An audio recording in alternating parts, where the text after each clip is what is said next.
কিরে বেলাল, এটা কেমন জুলুম? কতদিন হলো তোমার কণ্ঠের আজান শুনি না। বেলাল রে, তোর কি মন চায় না আমি নবীর জিয়ারতে আসতে?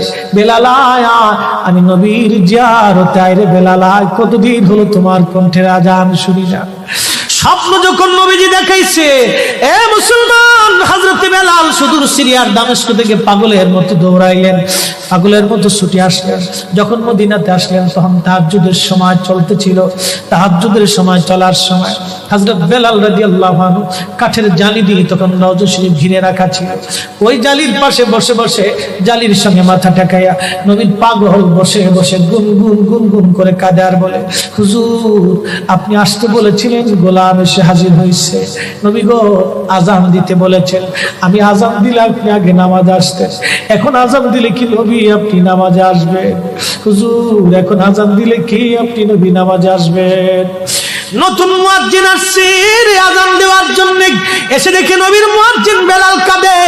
ডাক দেখে মদিনাবাসী, শুনছো নবীর মুয়াজ্জিন ফিরে এসেছে, বেলাল আসছে, বেলাল ফিরে আসছে।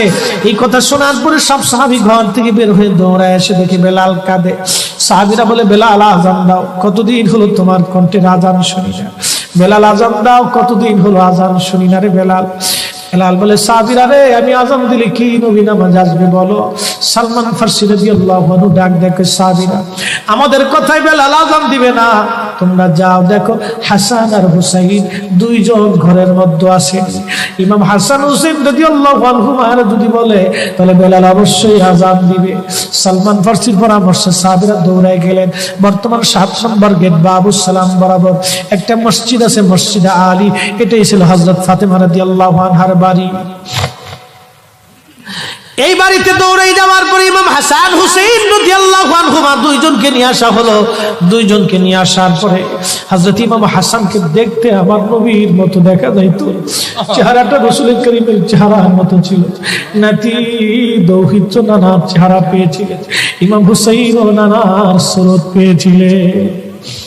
দুই ভাই নানার সুরত পেয়েছিলেন।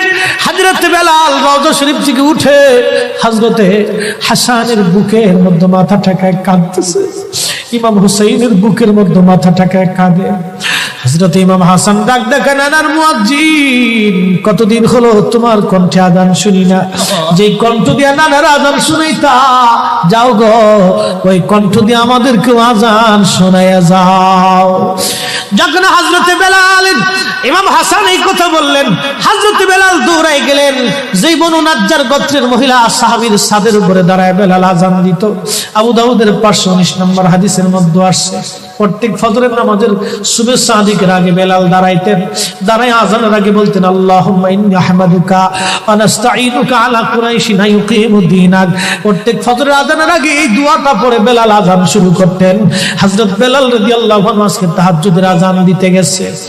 আজান দিতে যাওয়ার পরে হযরত বেলাল যখন আজান দিলেন, আল্লাহু আকবার, আল্লাহু আকবার, আজানের মধুর ধ্বনি সারা মদিনার রন্দে রন্দে ছড়িয়ে গেল। মদিনার ঘর থেকে সব সাহাবী বের হয়ে দৌড় মারছে। আবার যখন বলেন আল্লাহু আকবার, আল্লাহু আকবার, সব সাহাবী, মহিলা, বৃদ্ধ, বনিতা ঘর থেকে বের হয়ে দৌড় মারছে।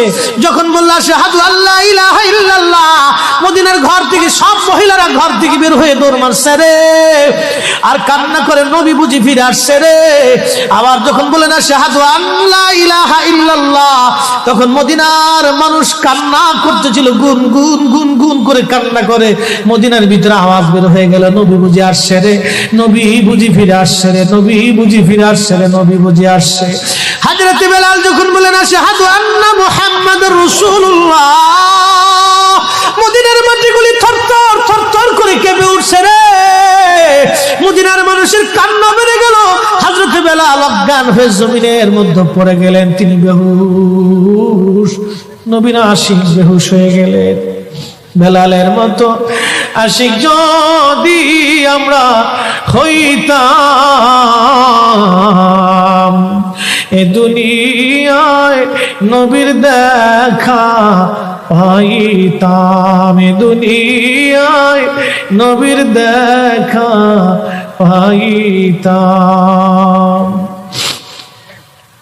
যখন হুঁশ ফিরে আসছে রওজা শরীফের পাশে বসে বসে বেলাল কাঁদে আর বলে, হুজুর আজান দিতে বলেছিলেন, আজান দিয়েছি হুজুর, আমি আজান দিলে আগে নামাজে আসতেন, আজকে আজান দিলাম আপনি হুজুর আসেন নাই, যে আজান দিলে নবী আসবে না, আমি বেলালে আজান আর কোনোদিন দিব না।